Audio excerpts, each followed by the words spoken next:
Alhamdulillahirabbil alamin. Wassalatu wassalamu ala asrafil anbiya'i wal mursalin wa ala alihi washabihi ajmain amma ba'du. Puji syukur kehadirat Allah Subhanahu wa taala yang telah melimpahkan segala rahmat dan hidayahnya sehingga kita bisa bertemu dalam keadaan sehat walafiat. Salawat serta salam semoga tetap tercurahkan kepada junjungan kita Nabi Agung Muhammad Sallallahu Alaihi Wasallam. Satu yang menjadi kemuliaan bulan suci Ramadan yang penuh kemuliaan adalah diturunkannya Al-Quran, mukjizat terbesar Nabi Muhammad Sallallahu Alaihi Wasallam sekaligus kitab umat Islam. Tentunya tidak secara langsung turunnya Al-Quran, akan tetapi terdapat 3 tahap atau 3 fase turunnya kitab suci umat Islam ini, yakni fase pertama. Untuk fase pertama diturunkannya Al-Quran, kitab suci ini diturunkan ke Lauhul Mahfuz secara keseluruhan. Fase kedua ini merupakan lanjutan dari fase sebelumnya.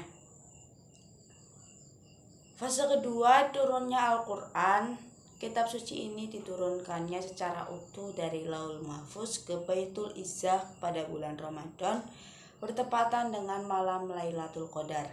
Safir seperti Ibnu Katsir dalam tafsir Al-Quran Al-Azim, Faruddin Al-Razi dalam Mafatih Al-Ghaib, Abdurrahman As-Said dalam tafsir Al-Sa'di, dan pakar tafsir lainnya sepakat bahwa Al-Quran diturunkannya pada bulan Ramadan secara utuh dari Lauhul Mahfuz ke Baitul Izzah.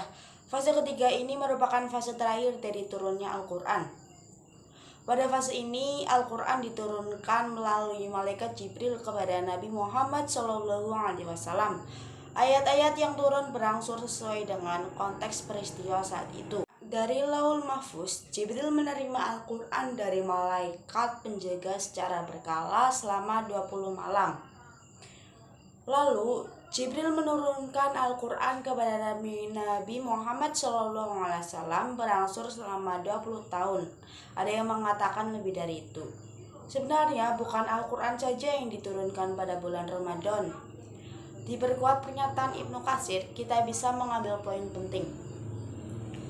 Allah memuliakan bulan Ramadan bukan saja dengan diturunkannya Al-Quran, tetapi juga semua kitab-kitab umat terdahulu.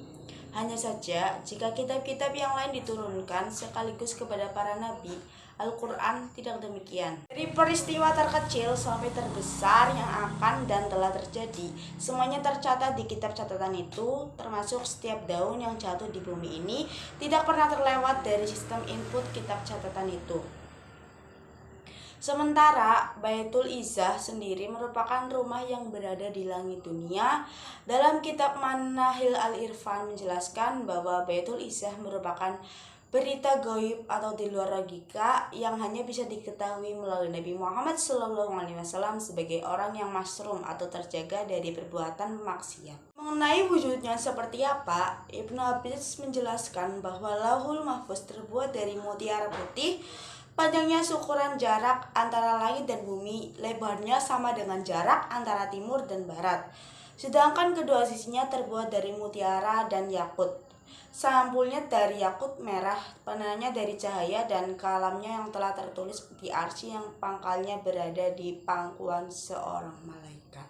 Sekian dari saya, bila ada kesalahan atau tutur kata yang kurang berkenan, saya mohon maaf. Wabillahi taufiq wal hidayah. Wassalamualaikum warahmatullahi wabarakatuh.